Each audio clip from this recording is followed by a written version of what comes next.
shifted to safer locations, and several columns of Army, Navy and the NDRF teams are on alert to tackle the situation. Let's take a look at these ground reports from Jakhau, Kutch and Mandvi regions. But before we go across to those reports, going across live to our reporter Rakesh, who joins me live from Nalia, also Siddharth, who's joining me live from Mandavi. Rakesh, to you first. You're low on battery, no electricity anywhere around you. You can't charge your phones और your camera batteries.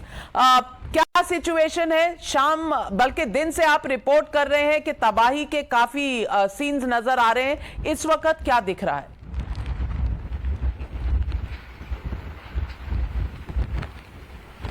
बिल्कुल, इस वक्त हालात यहाँ पर काफ़ी मुश्किल है. नालिया के आउटर साइड पर मैं हूँ और मेरे बाईं और सामने की ओर जो सड़क है ये सीधे जखाऊ पोर्ट तक जाती है. यहाँ से करीब 30 से 35 किलोमीटर की दूरी पर. लेकिन आप देखिए हवाओं की रफ्तार अभी भी बहुत ज़्यादा, और इतनी ज़्यादा कि उसके थपेड़े इस पेट्रोल पंप के शेड को पूरी तरीके से तहस तहस करने पर आमादा है. काफ़ी हिस्सा इस पेट्रोल पंप के शेड का टूटकर नीचे गिर चुका है. सबसे पहले पंकज आप इधर तस्वीरें दिखाइए किस तरीके से ये जो पहला डिस्पेंसर है इस पेट्रोल पंप का वो क्षतिग्रस्त हुआ है और उसके नीचे ये शेड का हिस्सा टूटकर गिरा है.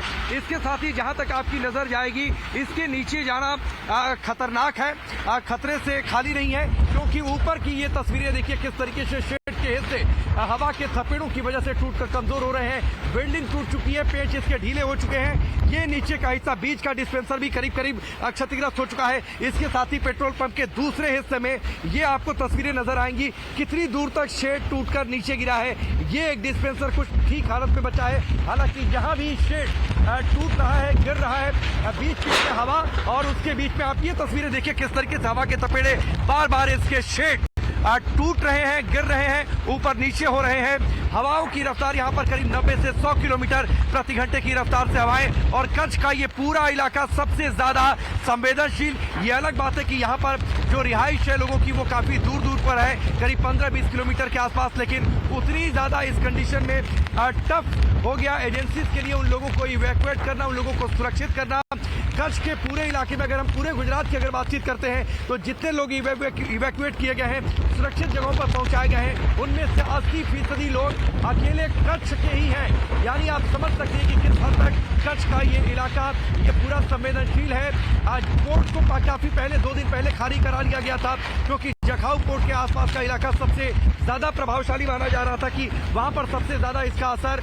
यहाँ पर घुप अंधेरा, जहां तक आपको नजर जाएगी एक लाइट आपको नजर नहीं आएगी. हाँ, इक्का दुक्का गाड़ियों की आती जाती हेडलाइट से आपको एहसास होगा कि बहुत तेज विंड स्पीड वहां बहुत ज्यादा लग रही है, और कुछ वहां पर जो छत के हिस्से हैं गिरते हुए एटलीस्ट आवाज ऐसी आ रही है. आप सुरक्षित जगह पर चले जाइए, बी सेफ, बैटरी कंजर्व करिए, क्योंकि कोई चार्जिंग पॉइंट नहीं है और कहीं पर भी इस वक्त बिजली नहीं है.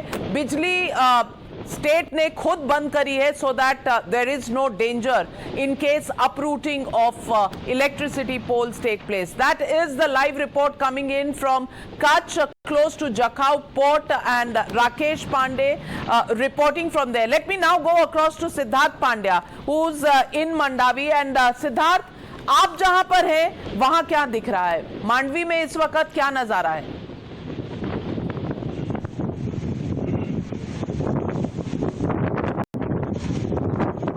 The scenes which you are seeing here, I mean, you can't even imagine the kind of destruction which has been caused here outside the Mandvi.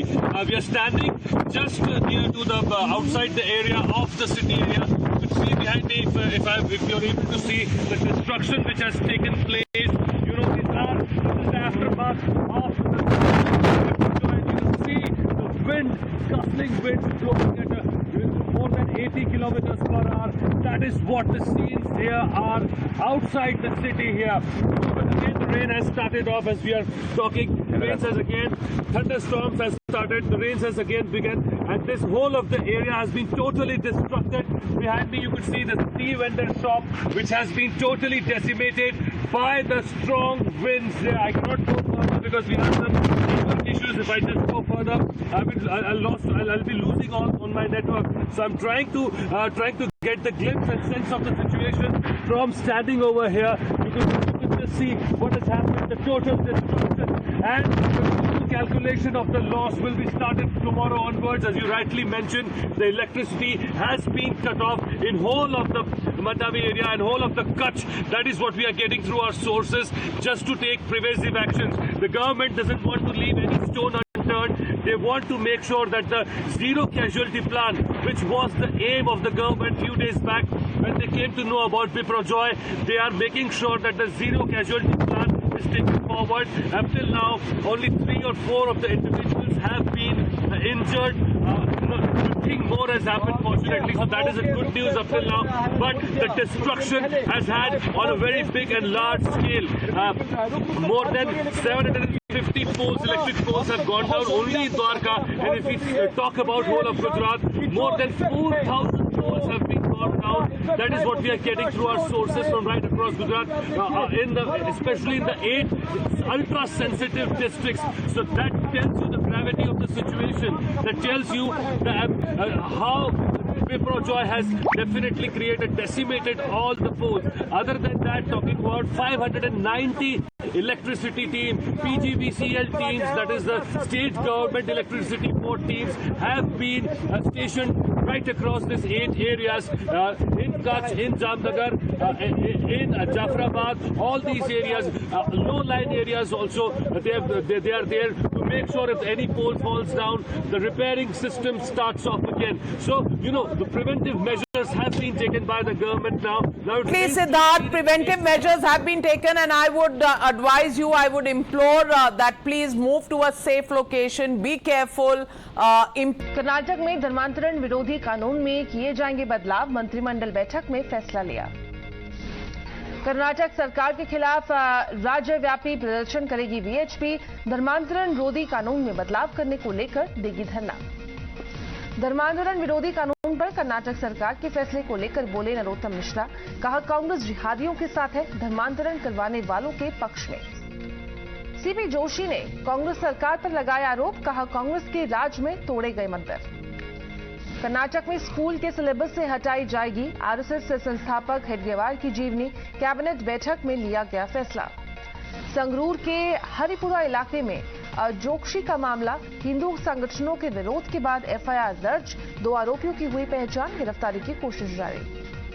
NIA से हो चंबा हत्याकांड की जांच, नेता प्रतिपक्ष जयराम ठाकुर ने की मांग, कहा सतरूली आतंकी घटना की पूछताछ में भी शामिल था मुख्य आरोपी। चंबा हत्याकांड को लेकर सीएम सुक्खू का बड़ा बयान, कहा बख्शे नहीं जाएंगे एक भी दोषी, जल्द ही दिलाई जाएगी सजा। चंबा में हुए मनोहर हत्याकांड में अब तक 10 आरोपियों की गिरफ्तारी हो चुकी है। एक ही फैमिली से है पुलिस गिरफ्त में आए सभी आरोपी। मनोहर हत्याकांड के आरोपी के घर को भीड़ ने किया आग के हवाले, प्रशासन ने 2 महीनों के लिए लगाया धारा 144।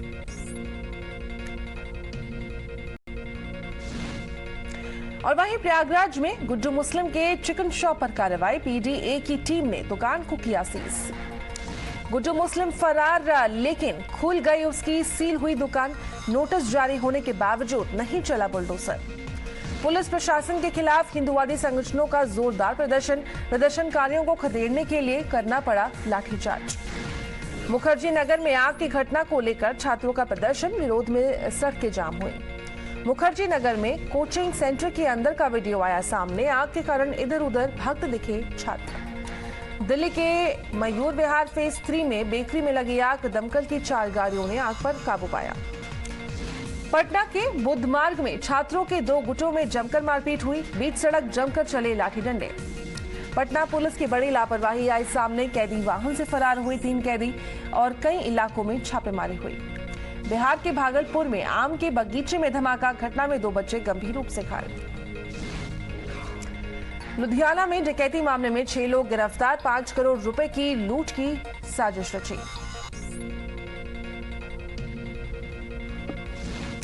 दिल्ली में कस्टम विभाग की बड़ी कार्रवाई, धर्मकोल की बॉल से 26 करोड़ की कोकेन जब्त की। मुंबई के एंटी नारकोटिक्स सेल ने कफ सिरप की 570 बोतलें जब्त की, 2 आरोपी गिरफ्तार। मुंबई में मनाया गया नो हॉन्किंग डे। फिजूल में हॉन्क बचाने वाले 2000 से ज्यादा चालकों पर कार्रवाई। दारुल उलूम के नए फरमान को लेकर एक्शन में एनसीपीसीआर सहारनपुर के डीएम को नोटिस भेजा।